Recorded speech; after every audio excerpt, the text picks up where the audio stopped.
اعوذ باللہ من الشیطان الرجیم بسم اللہ الرحمن الرحیم یا ایھا النبی حرض المؤمنین علی القتال۔ اب یہ تحریض کا لفظ پھر آ گیا جو سورہ نساء میں ہم پڑھ چکے ہیں، وحرض المؤمنین علی القتال۔ اے نبی شوق دلائیے، ترغیب دلائیے، ابھاریے، ایمان کے جذبات کو ذرا اپیل کیجئے اہل ایمان کے کہ وہ قتال پر آمادہ ہوں۔ یہ میں آپ کو بتا چکا ہوں کہ اعلان عام اس طریقے کا کہ فرض ہے جنگ میں نکلنا ہر مسلمان کے لیے، یہ صرف تبوک میں ہوا سن 9 میں جا کر۔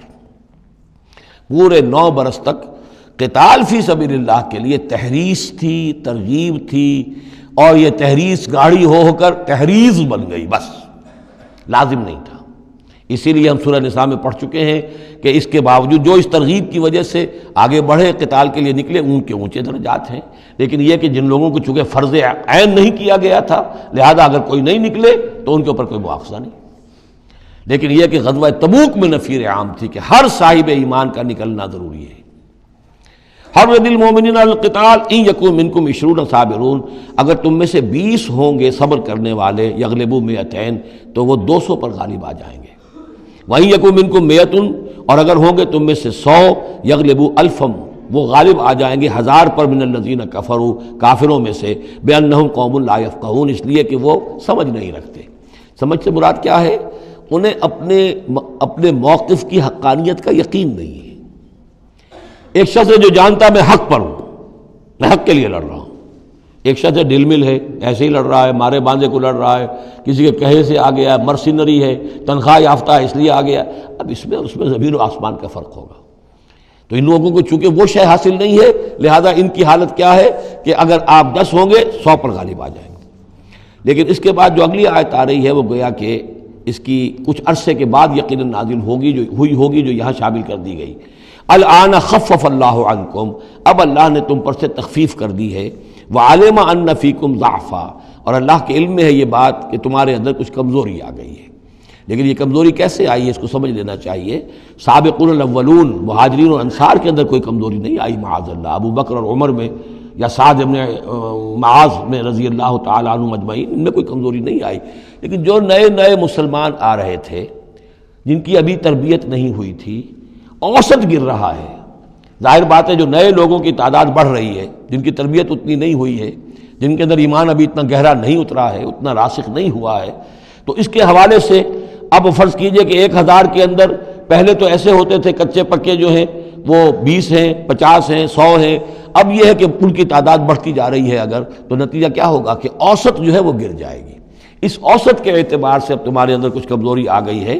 فَإِن يَكُن مِّنكُم 100 صَابِرَةٌ يَغْلِبُوا 200، اب بھی یہ ہے کہ اگر تمہارے اندر 100 ہوں گے کہ جو صبر کرنے والے ہوں گے وہ 200 پر غالب آ جائیں گے۔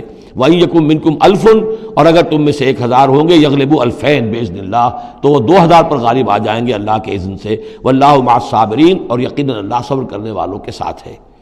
مَا كَانَ لِنَبِيٍّ أَن يَكُونَ لَهُ أَسْرَىٰ، اب یہ ایک اور بہت نازک معاملہ ہوا جو غزوہ بدر کے بعد، کہ وہ جو 70 قیدی پکڑے گئے ان کا کیا کیا جائے۔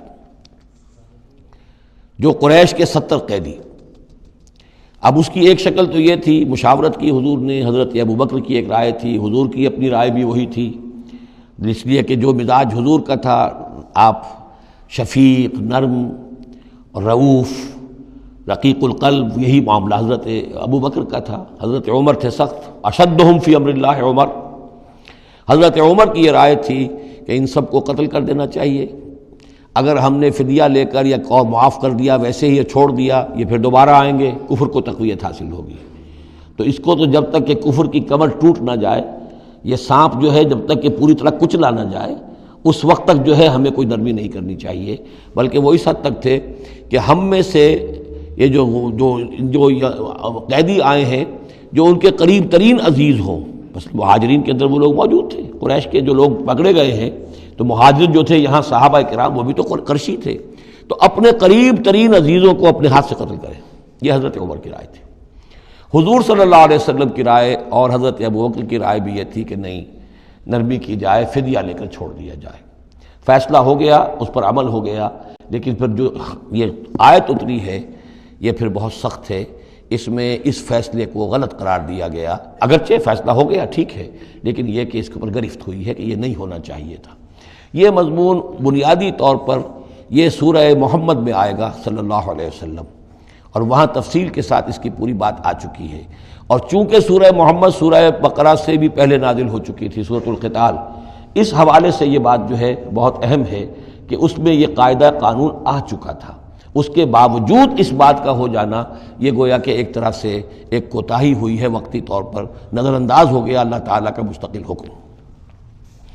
ما کان لنبی ان یکون لہ اسریٰ، کسی نبی کے لیے یہ جائز نہیں ہے کہ اس کے پاس قیدی ہوں، حتی یسخن فی الارض، جب تک کہ زمین کے اندر خوب خونریزی نہ ہو لے، یعنی باطل کی کمر نہ توڑی جا چکی ہو، اس وقت تک قیدی رکھنا۔ قیدی رکھنے کا مطلب تو ہے کہ وہ زندہ رہیں گے، آج نہیں تو کل انہیں چھوڑنا پڑے گا، آپ چھوڑیں گے ان کو، وہ پھر کفر کی تقویت کا باعث بنیں گے۔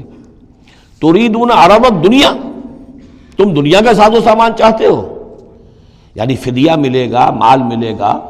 اب یہ ظاہر بات ہے کہ نہ حضور کی یہ نیت ہو سکتی تھی معاذ اللہ، اور نہ حضرت ابو بکر کی، لیکن اللہ تعالیٰ کا معاملہ ہے، جب وہ اپنے نبیوں کے اوپر بھی کبھی گرفت کرتا ہے تو بظاہر الفاظ بڑے سخت ہوتے ہیں، بظاہر بڑے سخت ہوتے ہیں، تو اس کے اندر وہ سختی موجود ہے۔